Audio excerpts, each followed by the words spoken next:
So when you're palpating, you're looking for crepitus, obvious deformity, pain, swelling, and temperature change. So to start, we're going to have to bring her knee up into 90 degrees. On the medial side, you have the tibia, and on the lateral side, you have the fibula. And if you come up the most distal portion is the fibular head. Then you have the patella, which has the base and the apex. Then you have your femur above, and you can feel the medial epicondyl of the femur and the lateral epicondyl of the femur. Back on the tibia, you have the medial condyle of the tibia and the lateral condyle of the tibia. And then you have your tibial tuberosity. Just medial to that, you have your Pezan serine, and then lateral to that, you have Gerdy's tubercle. Then, moving on to soft tissue, you have your patellar tendon, just inferior to the apex of your patella, and then you have your quadriceps tendon, which is superior to the base of your patella. On the medial side, you have your medial collateral ligament, and then on the lateral side, if we have her bring her foot onto her opposite knee, you can feel her lateral collateral ligament. Coming back on the medial side, you have your semimembranosus tendon and your semitendinosus tendon, which comes in as part of the Pezan serine tendons. Then on the lateral side, you have your biceps femoris tendon, which comes down and becomes part of, attaches to the fibular head. Then you have your AT band, which comes down and attaches to Gerdy's tubercle. For the other muscles in the back of your leg, you have your gastrocnemius, which attaches to the posterior surface of the condyle of the femur, and then your popliteus, which acts as the key to the knee, helps to unlock and lock it.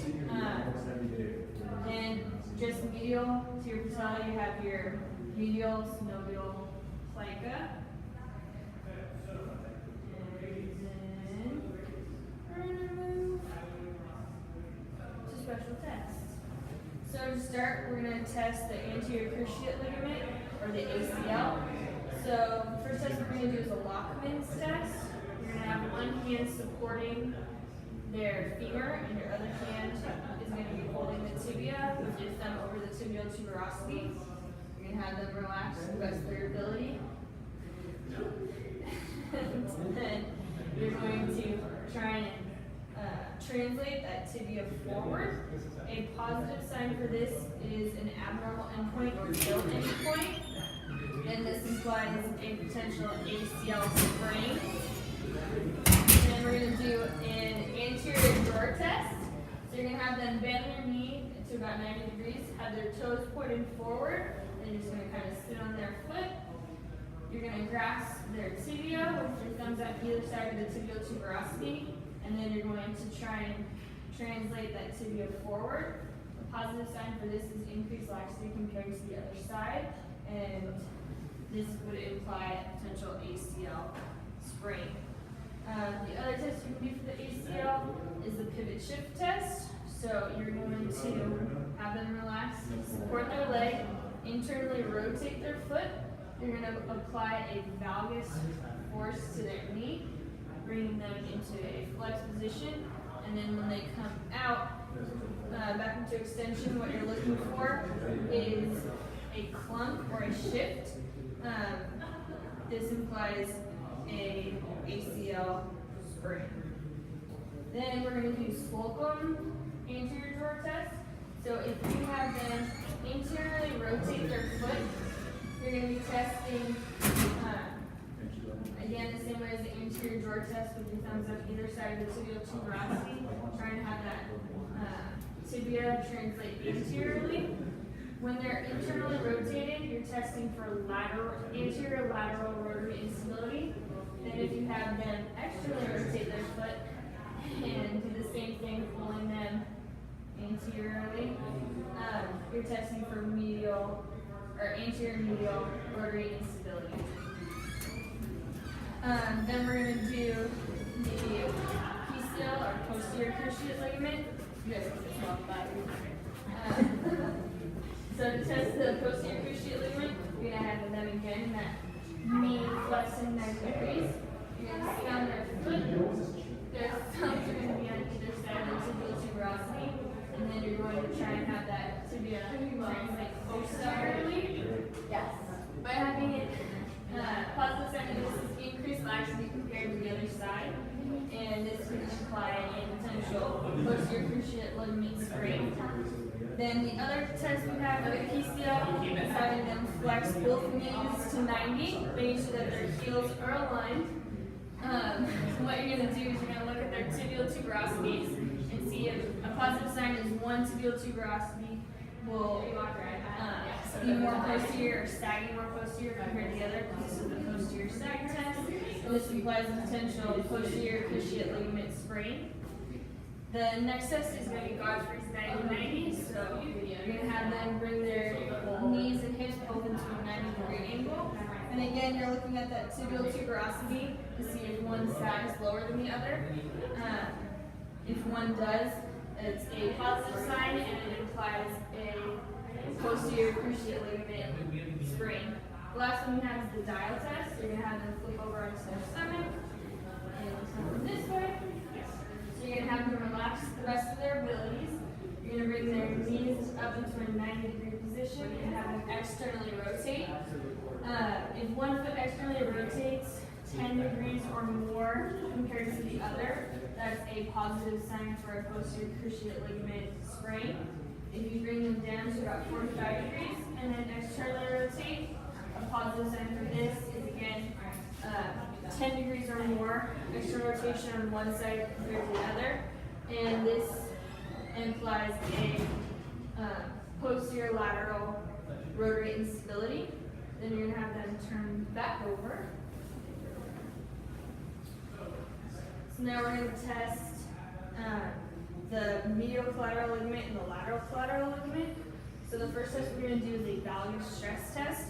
So you're going to kind of support their leg by holding their calcaneus, and then with them fully extended or 0 degrees, you're going to apply a valgus stress, trying to bring them in medially, and then you're going to again bring them up to about 20 or 30 degrees, and you're going to apply that same stress. The positive sign for this is increased laxity compared to the other side, and this, when you apply a medial stress, you're looking for a medial collateral ligament sprain. And then the reverse of that is you have them flex into the table, and then you're going to again support their foot, and then at 0 degrees you're going to apply a lateral stress, and then again 20 or 30. And the positive sign for this is increased laxity compared to the other side, which would imply a lateral collateral ligament sprain. Then we're going to test the meniscus. So the first one we're going to do is a Murray's test. So you're going to have them flex their knee so you can find their joint line. And then once you find their joint line, you're going to support their heel. And what you're going to do is you're going to do 3 movements. The first one, you're going to keep their knee in neutral. And then what you're going to do is you're going to internally and externally rotate their foot as you bring their knee into a flex position. And then as you come back out, second time, you're going to apply a valgus stress, and then come back out. And then the third time, you're going to apply a varus stress, and come back out. A positive sign for this is any pain, clicking, snapping that they're feeling right at that joint line, and this will imply a meniscus tear. I'm going to have you come on up for Thessaly's test. So they're going to stand on one foot so that the injured leg is the foot on the ground. You give them their hands for support. You're going to have them bend their knees about 5 degrees. And then you're going to take them through an external and internal rotation, and then have them relax. Then you're going to have them stand on that side again, bend their knee to about 20 degrees, and then again, external and internal rotation. So a positive sign for this is again that clicking, popping, or snapping, or pain along the joint line, and it implies a meniscus tear, potentially. Then we're going to do the patellar test. So the first one is the apprehension test. So you're going to have them relax to the best of their abilities.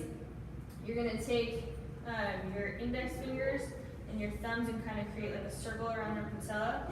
You're going to push the patella laterally and medially, And what you're looking for, a positive sign, is fearfulness or guarding, or telling you that they're afraid that their patella is going to sublux or go out of place again. And this implicates that they have that fearfulness that they've had a previous subluxation, because they remember that feeling. The next one is going to be Clark's sign. So you're going to take the web of your hand and push down on that quadriceps tendon. You're going to take your other hand and kind of compress that patella down, and then have them contract their quads. A positive sign for this is pain or crunching or crackling on the backside of that patella, and this implies chondromalacia or patellofemoral pain syndrome. Then we're going to do multiples test. So what you're going to do is you're going to come both superiorly and inferiorly, and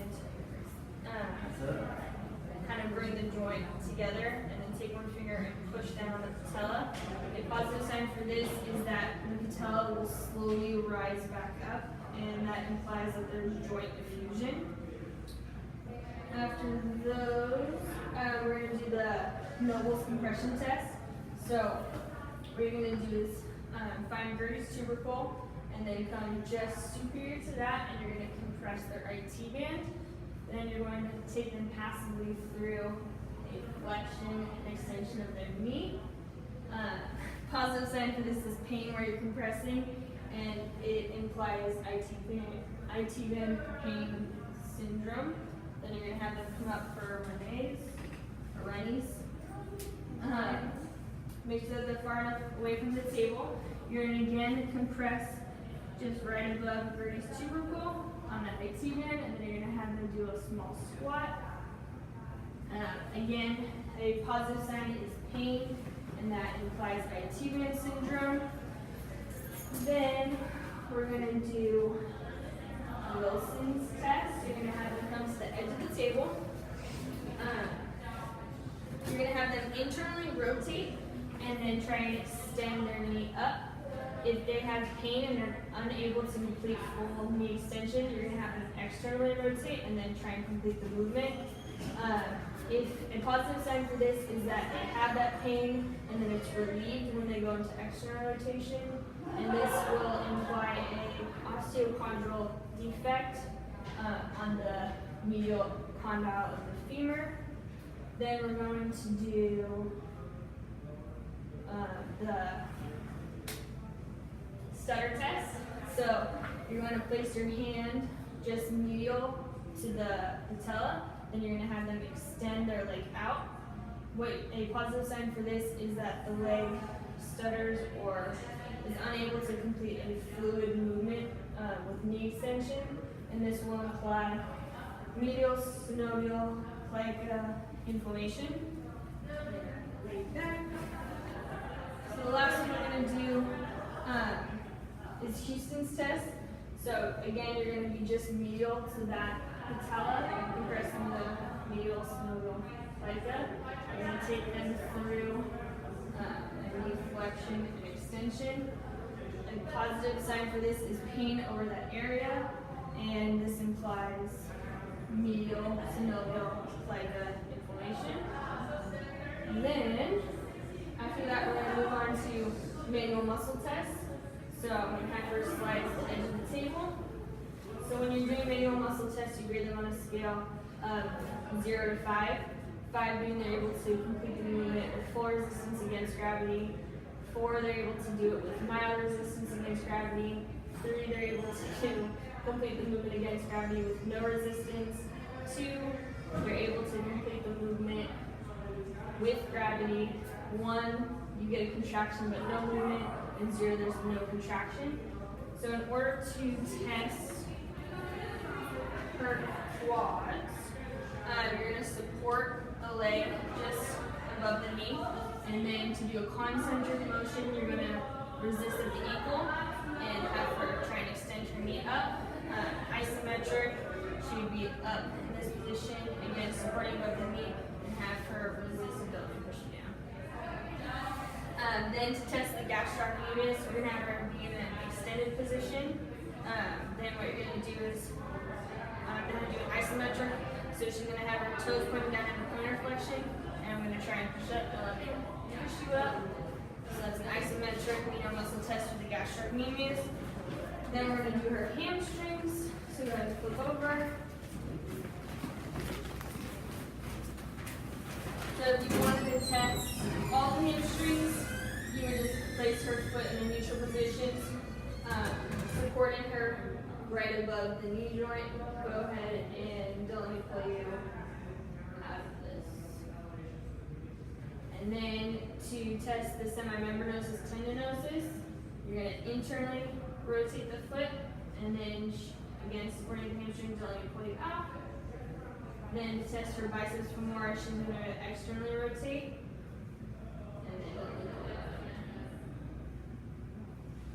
Then after that, we're going to do range of motion. So she's going to slide all the way to the edge of the table.